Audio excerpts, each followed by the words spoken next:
There are a lot of different ways for a game to be an engaging and significant experience. And there are a lot of different ways that Starfield in particular could have been good, given the resources and experience in Bethesda's developer room and the sheer variety of content the game contains, from narrative quests to open exploration, to combat, to social conversation mechanics. It could have provided a riveting central narrative that forced the player to reckon with the ramifications of a human existence unbound from our home. It could have enriched its world with rich and emotional side quests. It could have created an atmosphere of boundless possibility where something awe-inspiring and unexpected could be waiting around every corner, and the moment-to-moment experience feels exploratory and full of potential. It could have contained a satisfying gameplay loop, constantly presenting the player with interesting decisions to make as they travel the galaxy and encounter its various inhabitants, both friendly and not. It did not do any of these things. Starfield offers a lifeless world full of lifeless planets, each with the same drab terrain and drab settlements. Its gameplay and story reflect the world they're set in, too. There's nothing inspired, nothing you haven't seen a dozen times before, and nothing you won't see again. It inspires frustration instead of grandeur, frustration at the time wasted experiencing it. Let's break down piece by piece why this game doesn't really work, starting with the central narrative. Everything from here onward in the video may contain major plot spoilers. So, fundamentally, stories are either plot-driven or character-driven. Now, the plot of Starfield's narrative is that you're in an organization of explorers called Constellation, and you're collecting 24 pieces of metal with no idea what they're for. You find out what they're for about at the halfway point, and the remainder of the quest is still wandering around and collecting pieces of metal. One of those quests, involving an old NASA facility, was emotionally moving. As you explore its depths, you gradually discover that the Earth was murdered by its human inhabitants rather than dying a natural death, as people were led to believe. I really felt this betrayal, and it was the one emotion the game really successfully conveyed.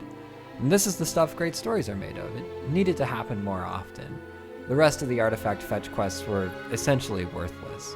This isn't a driving plot. It's barely a plot at all, really, so surely this must be a character-driven narrative, right? And I think surely that's what it was supposed to be, but Bethesda has never really been able to write nuanced and engaging characters, and this is an even shallower lot than usual. The worlds of Skyrim, the world of Fallout, even Obsidian, they weren't really known for their characters. They were more known for their environments, and I doubt anyone's going to be talking about these paper cutouts in Constellation for long after this game comes out either. Your companions in Starfield are the open-minded Mateo, the rich and distrusting Walter, the scientific Noel, the outsider Andrea, the happy-go-lucky Barrett, the reformed Vladimir, the surly cowboy Sam, the loyal robot Vasco, and Sarah, who's in charge. That seems to mostly be her thing, that she's in charge. Now, these are not people that you really get to know. They don't talk much like people. They don't have their own motivations. They don't really have much going on at all except to service their own bit of the threadbare narrative. You collect one of the artifacts, essentially, with each of them. But Bethesda really squanders the potential of these narrative vignettes.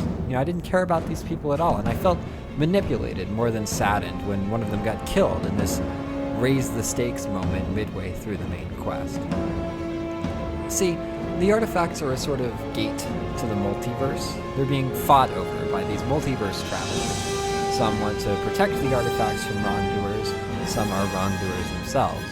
And the central moral question that Bethesda's toying with here is basically, is all authority hypocritical? And it feels like the answer is obviously not, although I've seen an awful lot of people online defending the Hunter, a sort of fallen Lucifer archetype that wants there to be no rules at all. Now, he's the one that kills your friend, and so I guess people vibing with him anyway shows how little they care about these characters. Now, at the climactic moment of the game, in an old temple that looks almost identical to various pirate bases that you've seen before, you confront the Hunter in a big shootout over the last artifact and walk through the multiverse gate right into the back of a cart, being led to your execution.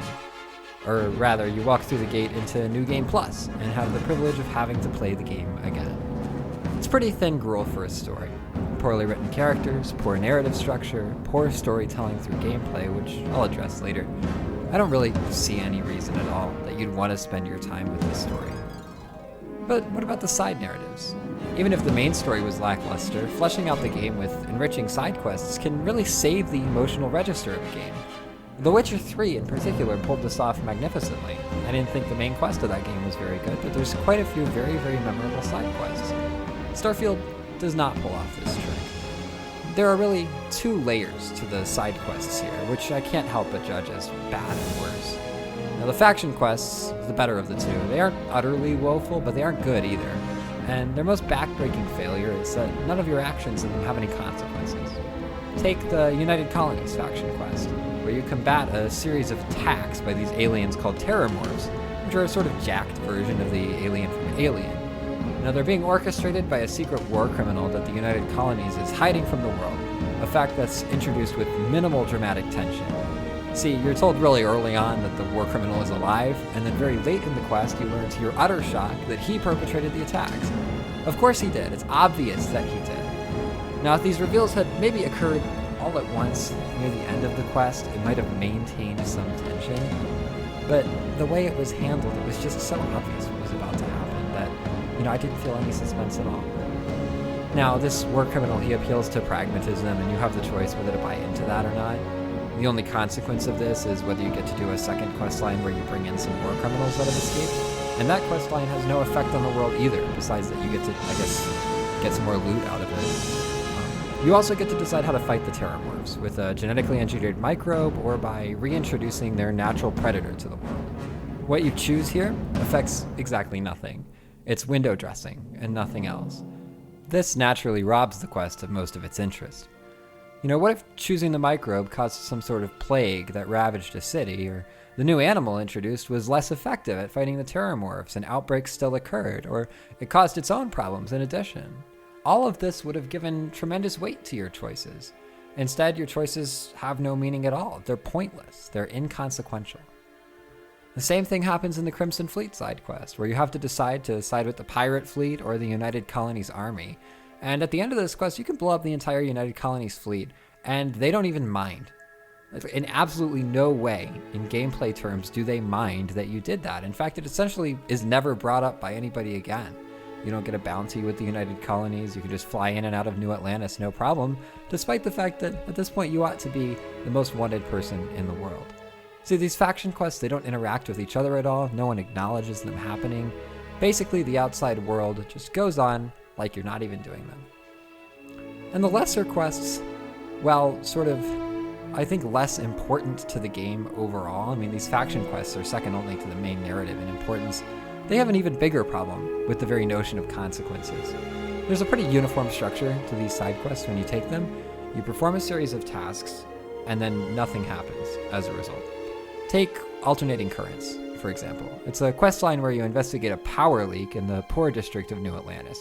You trace it back to the trade authority, and then to an apartment where someone is draining credits from the bank. Now you have a choice here. You can either report this happening to the government, or you can accept a bribe from the trade authority to keep it a secret. Now, I reported it to the government because I was a goody two-shoes, and absolutely nothing changed between me and the trade authority. It's as if it didn't even happen. The government didn't do anything to the trade authority. The trade authority didn't like me less than they did before. Everything went on precisely as it was before I did the quest.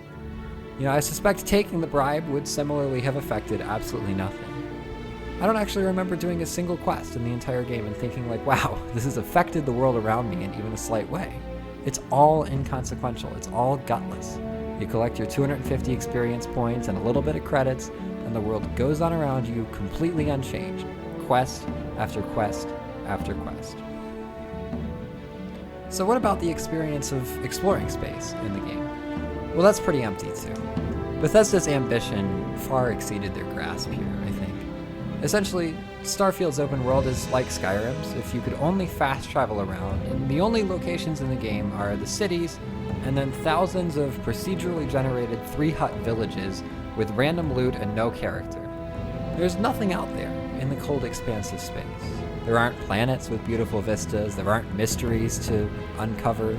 There isn't anything at all except a few pretty skyboxes and whatever you find when you fast travel to quest markers, which turns out to be about 15 or so cities, none of which are very large. The world feels absolutely tiny once you realize that there's nothing worth seeing anywhere but the locations quests take you. All of the cities have the same Disneyland feeling that Skyrim and Fallout did.